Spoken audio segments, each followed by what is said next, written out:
Maëva Guénam, star des réseaux sociaux et ancienne candidate de Marseillais, a récemment partagé une grande nouvelle avec ses followers. Arrivée à Dubaï, elle a posté une photo d'un magnifique intérieur d'une maison de luxe avec amis. Bien qu'elle n'ait pas reçu la réponse qu'elle espérait, elle a voulu partager ce moment avec sa communauté. Ses followers n'ont pas tardé à réagir, et certains commentaires ont pris une tournure inattendue. La jeune femme a passé plusieurs mois en France et se prépare maintenant à retourner à Dubaï. Ceux qui la suivent sur les réseaux sociaux remarqueront qu'elle profite de son séjour pour passer du temps avec ses proches. Elle a récemment partagé des souvenirs d'un séjour au ski avec sa famille. Les photos sont pleines de contentement et de joie, et elle souhaite les partager avec ses fans. Cependant, ces vacances ont également suscité des interrogations chez ses abonnés. En effet, durant cette période, d'anciennes co-stars de la télé-réalité, dont Paga, Giuseppa, Greg, Julien, Manon, Thibaut et Jessica, ont également été aperçus en train de profiter d'un séjour au ski ensemble, ce qui a surpris les internautes. Et ces périodes magnifiques a été bouleversée par l'anniversaire de Julien Tanti dont on a ignoré Maëva Guénam. Ils se sont alors demandé pourquoi Maëva Guénam ne faisait pas partie de ce groupe, alors qu'ils se trouvaient tous au même endroit. La réponse de Maëva a été claire, elle a expliqué qu'elle avait décidé de mettre un terme à sa carrière à la télévision. Elle a souligné que même si elle n'avait aucun problème avec la production, elle n'avait plus l'intention de participer à la télé-réalité. Outre cette décision professionnelle, Maëva a confié à ses abonnés qu'elle était triste à l'idée de quitter la France et de retourner à Dubaï. Elle a déclaré qu'elle était devenue très proche de ses proches pendant son séjour et qu'il lui manquerait beaucoup. Après avoir passé plusieurs mois en France, elle s'est habituée à la vie française et a vécu de beaux moments, mais la perspective de retrouver son quotidien à Dubaï la déprime. Ces adieux signifiaient la fin de vacances chères, mais aussi le début d'une nouvelle phase de sa vie loin de la caméra. Maëva Guénam partage son quotidien avec ses followers et pour plus de détails on va écouter ses propos. J'espère que vous allez bien. Écoutez, moi ça va grâce à Dieu. Alors je me suis vite levée très tôt les filles. J'ai des rendez-vous matinaux aujourd'hui. Alors je me suis maquillée, je ne me suis pas maquillée avec vous et j'ai fait un trait de liner. Ça fait longtemps, ça change. Je vais vous montrer la tenue du jour. C'est trop beau les filles. Donc aujourd'hui, bon, vous savez il y a mes petites cousines, mais aujourd'hui elles vont à la piscine, elles vont profiter de Dubaï, elles sont en vacances. Et moi, je travaille. Et oui les filles, donc là j'ai un rendez-vous super important avec mon avocate de Dubaï. Oh là là, mon avocat de Dubaï les filles, c'est un monstre atomique. Oh là là, qu'est-ce que je l'aime. C'est une Algérienne les filles, comme moi. Mais vous savez, c'est une vraie femme capable. Genre, elle va au bout des choses, elle est super intelligente. Moi j'aime les femmes intelligentes. Elle est très intelligente. Et elle m'aide beaucoup dans tout. Et surtout, elle me donne plein de bons conseils bienveillants. Hier, elle m'a engueulée. Elle m'a dit que j'étais trop impulsive. Qu'il fallait que je change. Et je lui ai dit, ben, ma mère, elle me dit exactement la même chose. Et mieux que ça, je me dis aussi la même chose. Je manque énormément de sagesse. Mais j'apprends. Déjà, je trouve que j'ai plus de sagesse qu'avant, les filles. Bon, là, j'ai envie de me lisser un peu les cheveux. Je vais vous montrer mon look du jour. J'aime gros. Et voilà, j'ai envie de cheveux lisses aujourd'hui. Et de tri-liner. Ça me fait un visage... C'est vrai que je ressemble à la chinoise.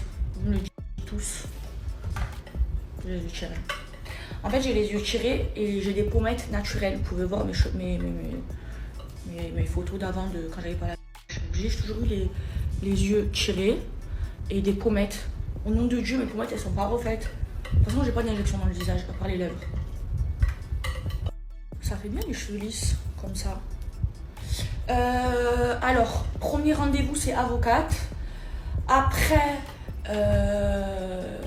deuxième rendez-vous, j'ai rendez-vous avec mon architecte pour voir l'avancée des travaux de ma maison. Et après, je vais aller au mall, 2-3 choses à acheter au mall. Et puis après, je rentre à la maison. Les filles, je voulais vous donner une astuce. Parce que moi, je mets pas de soutien-gorge quand vous mettez des bordeurs comme ça, quoi. Parce que j'aime pas la marque des soutiens-gorge. Et avant, vous voyez, mais... Et je trouve que les cache-tétons, vous savez qu'on colle, mais c'est éclaté au sol. Alors j'ai une nouvelle astuce que je vais vous montrer. En fait, vous voyez, des fois dans les maillots de bain, moi je les enlève, vous avez ça les filles. ça. Mais ça, vous gardez. Et après, vous mettez. C'est génial, les filles. Regardez, on ne voit plus rien. Et j'ai mis, regardez, les filles, c'est trop bien. Bon, je vais mettre une veste, hein, parce que vous savez que je sors plus comme ça. Avant, j'aurais pu sortir comme ça, bref. C'est les leggings, les nouveaux leggings de chez Maya Daya. Je vais mettre une veste aussi de chez Maya Daya, canon. Ils sont géniaux, les filles. Je l'ai en or, à la fois, je vous les présente en or, vous l'avez mis en rupture de stock. En fait, regardez, les filles. Ils sont trop bien. C'est des leggings ultra stretch. Et en fait, ici, ils sont gainants au niveau de la taille. Là, vous voyez comme si tu avais un corset accroché. Tac, tac, tac. Vous le fermez comme ça. Ils sont trop confortables. Regardez comment ils affinent la taille, les filles. Vous voyez là, les coutures et tout, mais c'est fait spécialement pour bien affiner la taille. Voilà, je vais mettre une veste, les filles. Je vais pas rester comme ça. Hein. Je finis de me lisser les cheveux. Et après, je vous fais le look du jour. Vous aimez, les filles, montrer le liner? Ça change, hein? Allez, en 2-2, je me lisse les cheveux. Le lisseur YMK, il est trop bien, les filles. En plus, il fait briller les cheveux, il habille moins qu'un lisseur. Ça y est, je suis coiffée en 2-2. Et il habille moins qu'un lisseur normal, quoi. Il fait briller les cheveux. Bref, c'est de la bombe. Allez, les filles, on se parfume ensemble. Alors, pour aujourd'hui, je vais mettre mon musc classique. Les muscles Sinachi, c'est la vie. En fait, les filles, si vous voulez vraiment sentir bon, mais que ça bouge vraiment pas, déjà, le muscle, vous pouvez mettre que du muscle. Je vous jure, c'est suffisant. Mais moi, vous me connaissez, j'aime bien abuser. En fait, j'aime bien quand je passe. On me dit, aïe, Maïba, tu sens trop bon. C'est quoi ton parfum? Même l'applicateur est trop bien. Hier, je vous ai donné un code, les filles. Allez voir dans ma story. Hier, il est encore actif. Hein. Et j'aime trop qu'on me dit ça. Donc, j'abuse. J'aime sentir. Là. Donc, j'en mets derrière les oreilles, dans le cou, jusqu'ici. Là, là, là, là. Et puis, on va mettre dans les parties intimes, pas à l'intérieur. Hein. Attendez. Maintenant, on se parfume.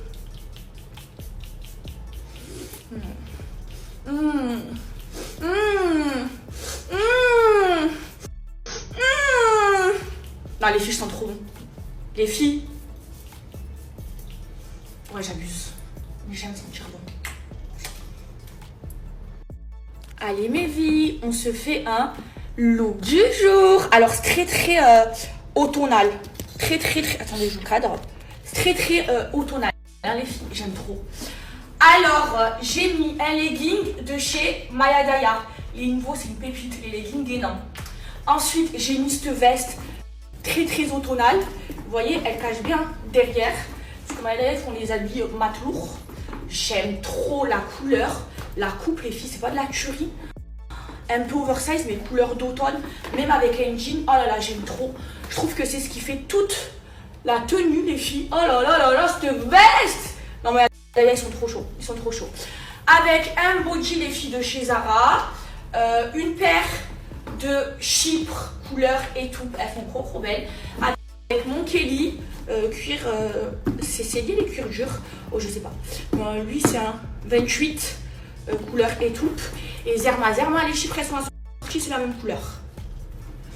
Voilà, avec finition dorée et une montre dorée. Voilà les filles, j'aime trop. Est-ce que vous aimez? Ouais, aujourd'hui j'avais envie d'être à l'aise, les filles. Hier, vous savez quoi, les répétos, elles étaient trop belles. Au début ça me faisait pas mal, après arrivé à Global Village, j'avais trop mal aux pieds, les filles. Donc là je voulais être à l'aise pour tous mes rendez-vous. Voilà les filles, c'était le look du jour.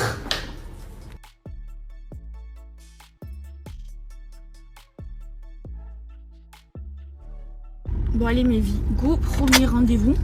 Les filles, il faut trop que je vous montre ce qu'il y a dans ma voiture. Je vous montre, j'ai trop une voiture de filles. J'ai une petite brosse comme ça. Trop pratique. Voilà, dans ma voiture. Après. Et spray comme ça. À la fleur d'oranger. Parce que oui, je fume les filles. Il faut que j'arrête de fumer, mais pour faire sentir bon ma voiture. Ils tâchent pas, ils sont trop bons, ils sont à la fleur d'oranger. Voilà. Et j'ai toujours dans mon sac ma trousse à maquillage. Toujours. est vraiment dégueu là, vraiment.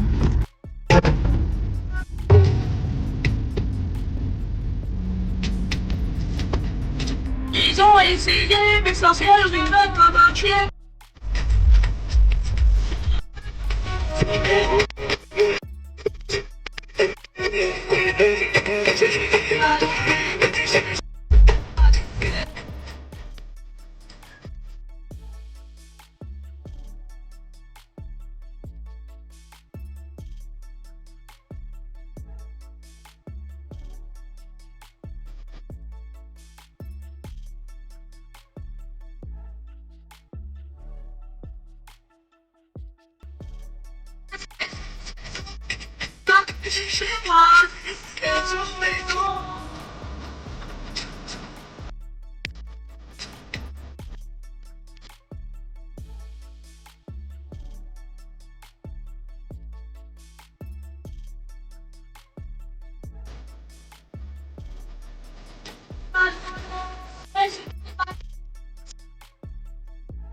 Tu dois tu vivre, je deviens ton ombre. Le quartier fait chanter la guitare. On envoie les ennemis dans la tombe. Le quartier fait chanter la guitare. Le AK-47 ne laisse aucune chance. Je suis pété dans le GT des paris. Le monde est au bec, mais nous prendre en chasse. À la nage, j'ai le bail. Plus que plein, ta bouche est plus que pleine. Qui veut ma peau, dis-moi qui veut mon pain. Y'aura aucune remise de peine. Ramenera des fraises et du champagne blanc de blanc. J'ai tout seul pour compter. Reste faire les beaux gosses avec l'argent des gens. Je sais qu'ils sont endettés. Elle fait semblant de m'aimer, je fais semblant d'y croire. Je t'appelle mon bébé. Moi je veux ne faire que du sale.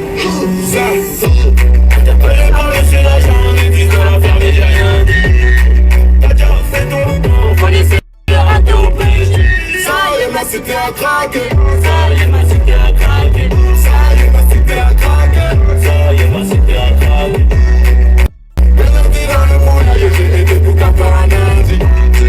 On fait rentrer les dits. On fait ça avant du lundi au lundi. Ça y est, ma cité a craqué.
Ici, je suis avec mon avocate.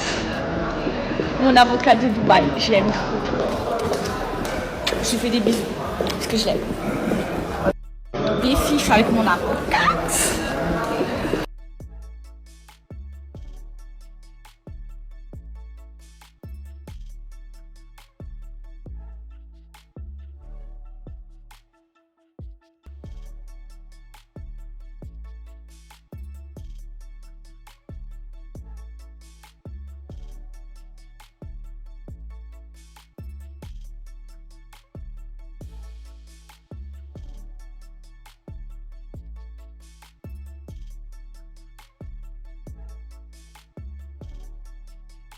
Mes vies, je suis désolée, je vous ai un petit peu abandonné, mais en fait c'est pas ma faute. J'ai changé d'iPhone, j'ai acheté le nouveau iPhone 16 Pro Max, un taux là, parce que moi il me faut un taux, j'ai trop de photos.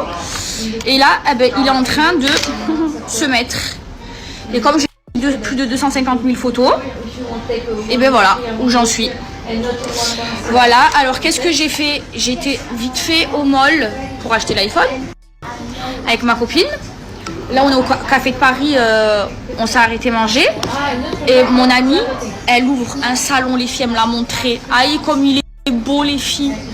Rose, bien rose comme on aime. Aïe la décoration c'est magnifique. Juste à côté du Café de Paris, collé au Café de Paris. Le même voiturier que le Café de Paris. Et il ouvre Inch'Allah dans une semaine. Donc on s'est arrêté au manger au Café de Paris et je vous ai abandonné. Et sinon regardez, j'ai même acheté une coque rose. Les filles, écoutez dans quelle galère je suis. Je suis au Café de Paris, il est 17h17 à Dubaï, ok. Non, j'ai rendez-vous à ma villa pour voir parce qu'après j'aurai pas le temps jusqu'à la semaine prochaine, j'ai trop de rendez-vous. Sauf que j'ai pas internet sur ce téléphone, là je suis en wifi. Et là j'ai internet. Mais je suis bloquée au Café de Paris jusqu'à que ça télécharge. J'en peux plus. J'en peux plus.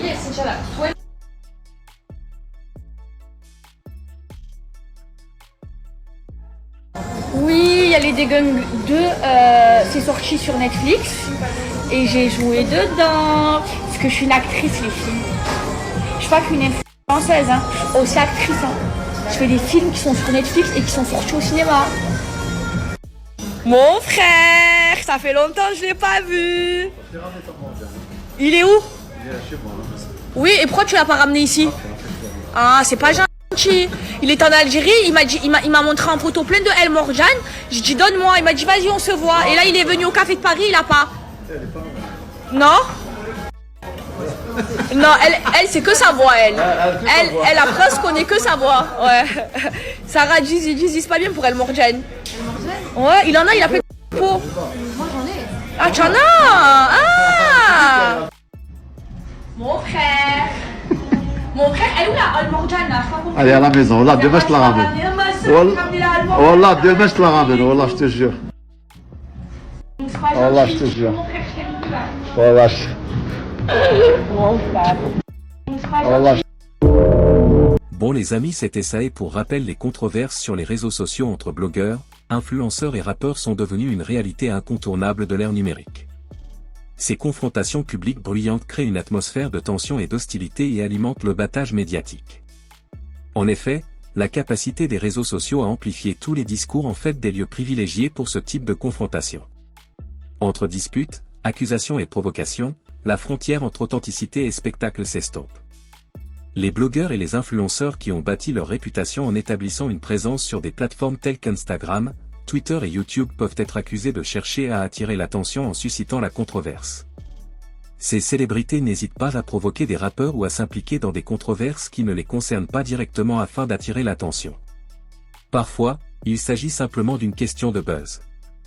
Les vidéos virales et les tweets intenses peuvent générer des milliers de partages, de réactions et de commentaires. Grâce à ces méthodes, certaines personnes ont pu influencer l'opinion publique et générer des revenus en monétisant leur contenu. Les rappeurs, quant à eux, n'hésitent pas à riposter, car leur carrière dépend fortement de leur image et de leur capacité à rester pertinent dans un environnement saturé de contenu. Le rap, de par sa nature même, a toujours été un domaine d'expression où l'ego et la compétition jouent un rôle central. Par conséquent, lorsque les influenceurs et les blogueurs critiquent les rappeurs, ceux-ci peuvent répondre par des punchlines acerbes dans leurs chansons ou des messages viraux sur leurs réseaux. Ces confrontations débouchent souvent sur des « clashs » qui déclenchent des disputes non seulement entre les fans, mais aussi avec les médias traditionnels, toujours à la recherche de nouvelles histoires à raconter. Certains de ces conflits peuvent rapidement déborder et devenir nuisibles, se transformant en insultes, en attaques personnelles et en accusations. Plus l'interaction est intense, plus la frontière entre divertissement et réalité s'estompe. Les fans influencés par les opinions des célébrités qu'ils suivent prennent souvent parti dans des controverses qui n'ont que peu ou pas de fondement. Ce phénomène crée un environnement dans lequel l'image publique est constamment mise à l'épreuve et où la popularité, la visibilité et la crédibilité sont au cœur de toute interaction. Le résultat final est le chaos sur les réseaux sociaux. Et c'était ça les amis, si cette vidéo vous plaît, abonnez-vous et activez la cloche de notification pour ne pas louper aucune de nos prochaines vidéos.